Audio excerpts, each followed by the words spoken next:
그러면 네. 저희가 그 회고를 진행하겠습니다. 늘 그렇듯 소속사와 성명을 좀 말씀해 주시고요.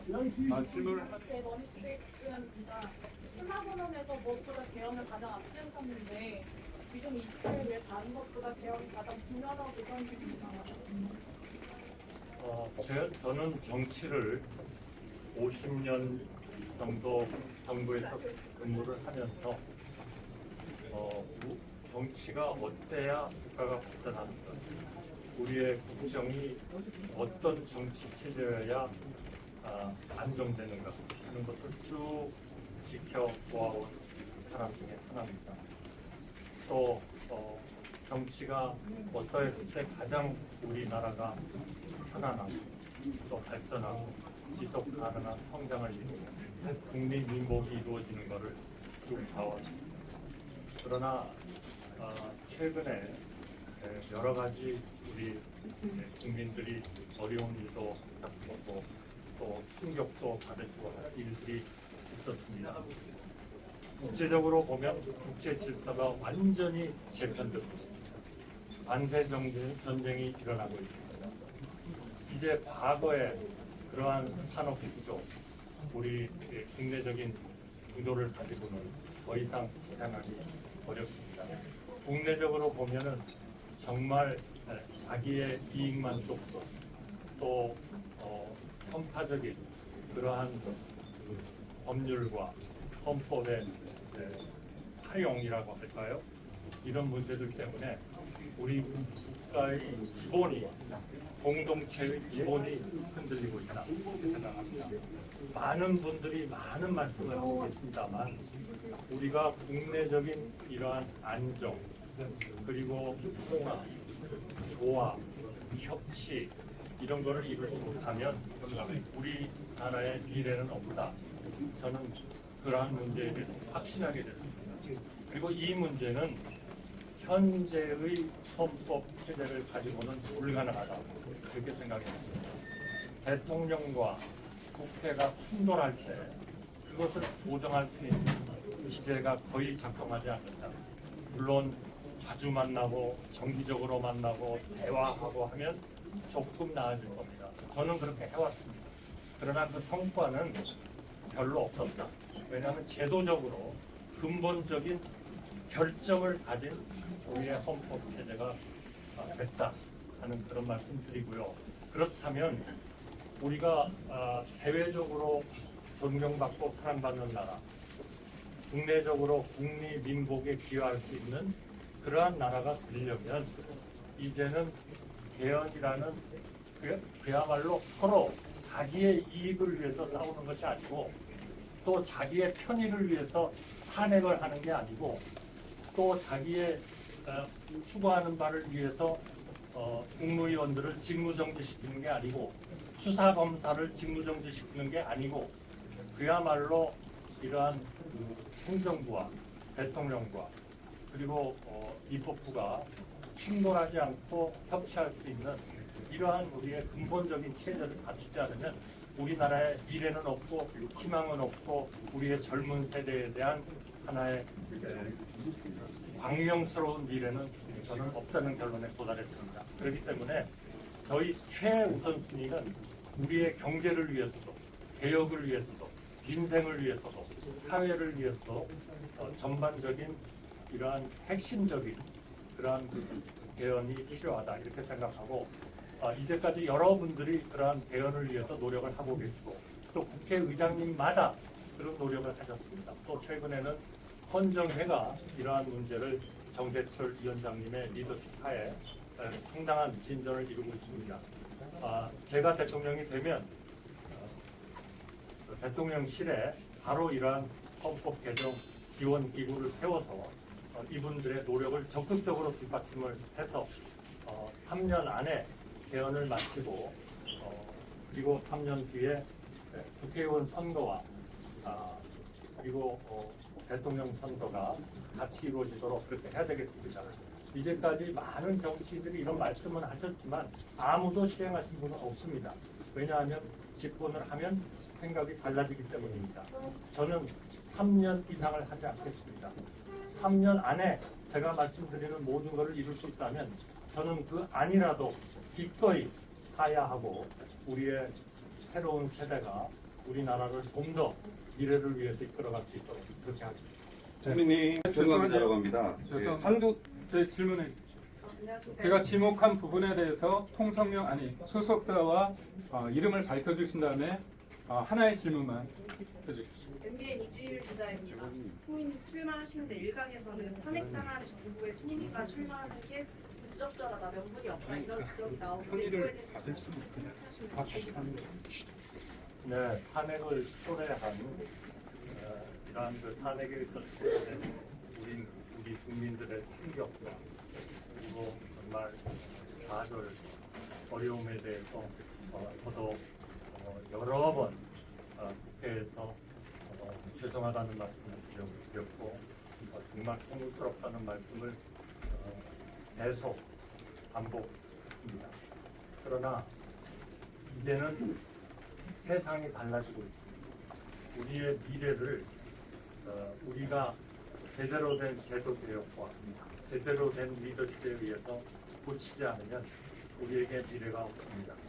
이제 그런 문제는 우리의 사법 절차와 또 이미 헌재가 여러 가지 중요한 결정을 했기 때문에 그러한 결정을 존중해 가면서 이제는 우리 미래를 위해서 정말 세계 속에서 성장하면서 존경받고 사랑받는 나라, 또 우리 젊은이들한테 미래를 담보해주는 나라, 우리 국민들의 독립민복을 위한 나라를 위한 그러한 노력을 위해서 이제는 힘을 모아야 된다 이렇게 생각합니다.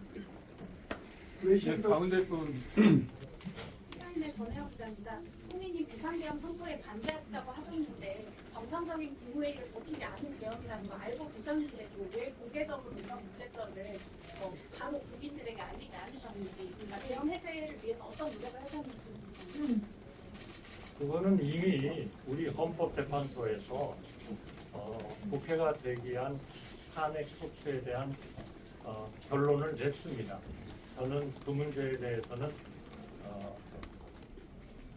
말하자면 문제가 없다 이런 결론을 헌재가 냈고요. 국무회의의 품결, 절차적, 실체적 품결에 대해서는 저는 계엄 직후부터 일관되게 그 국무회의는 절차적, 실체적 품결이 있었다 그렇게 계속 증언을 했고 또 헌재에 가서도 똑같은 내용으로 일체의 변함없이 그러한 주장을 계속 하고 있고 지금도 그렇게 믿고 있고 생각하고 있습니다. 저 개인에 대해서는 헌법재판소가 국회가 제기한 그런 탄핵 소추안에 대해서 기각 판결을 함으로써 헌재라는 사법 절차가 저는 완료가 됐다 그렇게 생각하고 있고 이제는 제가 할 수 있는 일은 정말 우리나라의 미래, 우리나라의 민생, 우리나라의 경제, 우리나라의 통상 문제 해결, 반대 폭탄에 대한 그러한 의미 있는 그러한 진전을 이루는 것이 제가 해야 할 일이다. 이렇게 생각합니다. 저쪽 뒤쪽에 하십시오. 예, 안녕하세요. 아시아경제 이기민 기자입니다. 조금 이른 말씀일 수 있지만 국민의힘 경선이 끝나면 센트론이 다시 대두가 될 텐데요. 국민의힘 두 분 후보께서는 명분이 있어야 한대행님, 선대행님과의 단일화가 가능하다.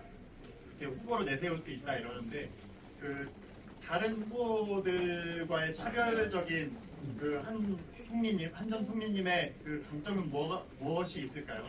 명분이 뭐가 있을까요? 글쎄요, 저는 사실 50년 동안 공무원 생활을 하면서 한 번도 제 자랑을 해본 적이 없습니다. 그래서 내가 이것이 장점입니다라고 얘기하는 게 정말 쑥스럽습니다. 아마 그것은 우리 언론들이 판단을 해주셔야 되리라 이렇게 생각을 합니다만 제가 감히 말씀드린다면 저는 신뢰할 수 있는 그러한 안정적인 리더십을 가지고 있고 또 그렇게 실행할 사람이다. 저는 그렇게 생각을 하고요. 그래서 앞으로 저는 오히려 우리가 이러한 그 국내적인 대외적인 문제를 해결하기 위해서 아주 우리에게 절실하게 요구되는 것이 우리의 헌법의 개정이라고 생각하기 때문에 이러한 헌법 개정에 대해서 찬성하는 분들과는 어느 누구와도 제 자신으로는 협력을 해나갈 거고 필요하면 뭐 통합도 해나갈 거고 노력을 하겠다 하는 말씀입니다. 그 다음 일정 때문에 저희가 한두 개의 질문을 받고요. 저희가 자리를 떠나는 질문 받아주세요. 뒤에 그 외신 계속 손을 드셔가지고요. 미국 NTD 방송의 맹주석 기자입니다. 북한의 그 핵 위협을 어떻게 처리하실 건지 국중로가 한국에 뭉치고 있습니다. 앞으로 북한의 핵 위협에 대해서 어떻게 생각하십니까? 네, 정말 그 부분도 우리가 정말 헌법을 개정을 해서 통합과 협치의 정치를 이뤄내지 않으면 우리의 가장 근본적인 저는 안보 체제가 흔들릴 수 있다 이렇게 걱정을 하고 있습니다. 왜냐하면 적어도 안보 문제에 있어서는 우리 국민의 생명과 재산을 보호하는 것이기 때문에 거기에는 여요, 여도, 야도, 진보도, 보수도 저는 있을 수 없다고 평소에 믿고 있습니다. 그렇기 때문에 최근에 북한이 러시아하고 밀착을 하면서 세계적인 위협이 되고 있고 거기에 중국과 러시아, 북한, 이란 이런 나라들이 하나의 세계의 큰 문제를 일으킬 수 있는 그런 외교적, 군사적 위협을 가하고 있습니다. 보통 심각한 게 아닙니다. 그런데 이러한 문제에 대해서 너무나 이상적이고 현실성 없는 그런 일을 주장하시는 분들이 많습니다. 저희의 입장은 분명합니다. 저의 입장은 첫째, 대화의 문은 활짝 열겠습니다. 필요하면 정상회담도 하겠습니다. 설사 구체적인 의제가 없다 하더라도 정상회담은 하고 대화를 해야 된다고 생각합니다. 그러나 북한이 우리를 하나의 적국으로서 분리를 하고 그리고 한국과는 모든 대한민국과는 모든 관계를 단절하겠다고 하고 북한의 우리의 그 사랑하는 국민들을 우리의 국민들을 대한민국으로부터 저전시키려고 하고 있고 대한민국의 문화와 이런 경제적인 파급이 북한에 미칠 그런 효과를 두려워하고 있고 이런 상황에서 소위 비대칭적 전략이라고 하는 핵, 미사일 또 핵을 추방할 수 있는 잠수함 이런 쪽으로 계속 군사력을 증강하고 있는 그런 한은 대화가 충분히 이런 거를 저지시킬 수 있을 만큼 안 된다면 그러면 당연히 우리나라는 북한과 또 우리에 대한 적대적 행위를 하는 나라에 대해서 하나의 억지력을 충분히 가져야 된다. 저는 그렇게 생각합니다. 이 억지력이 혹시나 북한을 자극해서 대화가 깨지지 않을까. 그거는 정말 말이 안 되는 주장이라 저는 그렇게 생각합니다. 우리가 북한이 그러한 우리에게 도발을 하고 말도 안 되는 정책을 하는 우리는 한미 동맹을 기반으로 또 한미일 간의 군사 협력을 통해서 또 삼국 간의 경제적 첨단 기술의 이러한 협력을 통해서 그러한 그 삼국 간의 협력을 통해서 한반도의 평화와 번영을 보장하고 동북아에 있어서의 평화와 번영을 보장하고 아시아에 있어서의 평화와 번영을 보장하고 그리고 전 세계의 평화와 안정에 기여하는 그러한 대한민국이 되어야 한다. 그것을 흔들려고 하는 그 어떤 세력에 대해서도 그 어떤 정치적 집단에 대해서도 저희는 맞서서 싸울 것이다. 네, 총리님 채널A 손지은입니다. 총리님께서는 윤석열 정부 국무총리로 일해 오셨는데 지금 당 안팎에서는 이제 탄핵당한 윤석열 전 대통령과는 좀 절연해야 한다 이런 요구가 나오고 있습니다. 그래서 이 대선 후보로서 앞으로 윤 전 대통령과의 관계 설정은 어떻게 하실 수 있는가? 저는 많은 대통령님들을 모셨지만 한 번도 제 철학을 꺾어가면서 대통령님들의 생각이나 이런 거에 따라본 적은 없습니다. 제 나름대로 항상 설득을 하려고 노력을 했고, 물론 국무총리는 대통령을 보좌하고, 그리고 대통령은 명예에 의해서 내각을 통할한다 하는 헌법의 규정이 있습니다만, 그러나 저는 한 번도 우리가 나아가야 하는 또는 수호해야 하는 우리 대한민국의 가치, 자유민주주의, 시장경제, 그리고 사회적 약자의 보호, 이런 데에서 한 번도 저는 일탈한 적이 없습니다. 여러분 기억하시겠지만 2022년 제가 4월 2일인가요? 총리로서 지명이 될 때에도 인사말을 통해서 우리나라가 해야 할 것은 결국 그 국익 외교, 그리고 자강 국방, 그리고 재정의 건전성의 확보, 국제 수지 흑자의 유지, 그리고 생산성 높은 국가 경제 체제의 유지, 그러면서 경제학에서 이야기하는 총 요소 생산성이 높여지지 않고서는 우리나라의 지속 가능한 성장은 안 된다. 그걸 위해서 해야 할 게 뭐냐? 우리나라가 정말 협치를 해야 되고, 정치 세력 간의 싸움만 해서는 안 되고, 그리고 소득 분배, 자산의 분배도 개선을 해야 되고, 투명해야 되고, 그리고 국회가 없어야 되고 하는 그러한 내용을 말씀한 바가 있고, 그러나 이것은 어떻게 보면 상당히 거시적인 문제로 국가가 우선 걱정을 해야 되는 것이고, 우리 국민의 마이크로적인 그러한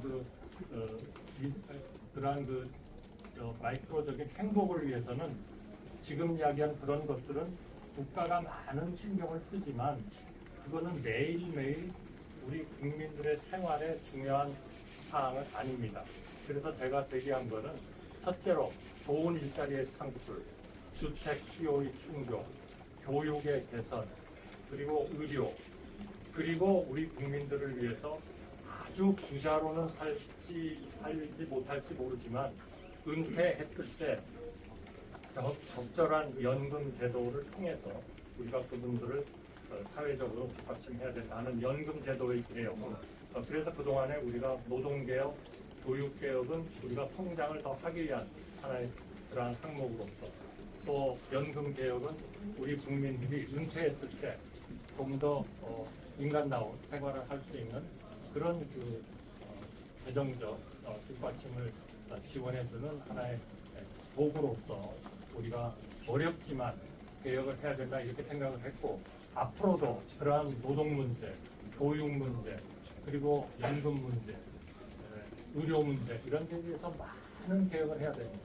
그러나 여러분들이 너무 잘 아다시피 그 모든 것이 정치적 협치, 정치적 타협, 미래를 보는 정치 체제를 갖추지 않고서는 그거는 완전히 연목도어다 라는 말씀을 제가 여러 번 국회에서도 강조하고 많이 질문 한두 개 하나만 알겠습니다. 받아주세요. 하나만. 그러면 여기 네, 저 후기님 TV조선 이채림 기자입니다. 어제 이제 대통령 권한대행으로서 마지막 업무가 최상목 부총리에 대한 사표 수리가 됐는데요. 그럼으로써 이제 그 국무회의 개인 유추 논란이나 아니면 이제 사퇴 기자회견을 한 이후에 사표를 수리하는 게 맞는지 이런 논란이 생기는데 이런 것에 대한 입장 표명이 정말 실망했습니다. 우리나라의 정치 수준이 정말 이 정도인가.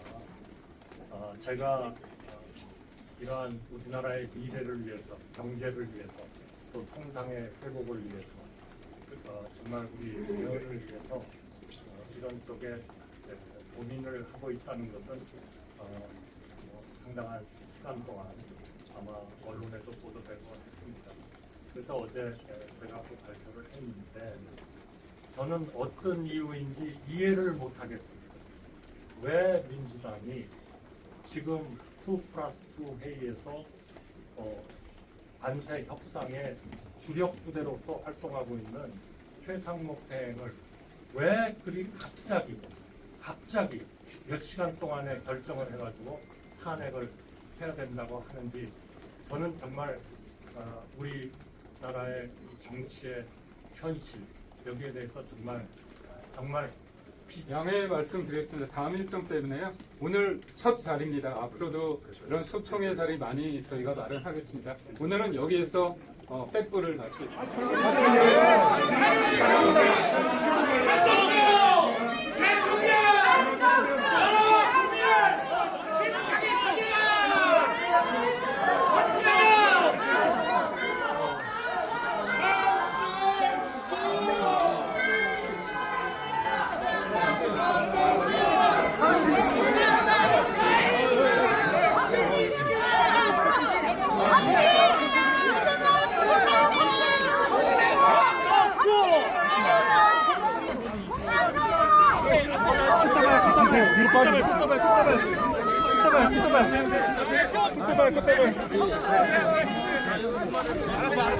한덕수!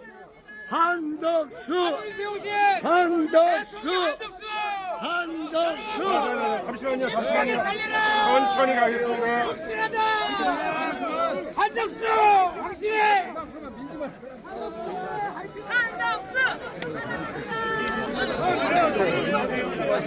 조심하세요.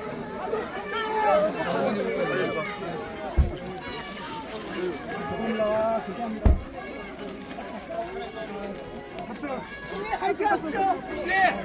화이팅!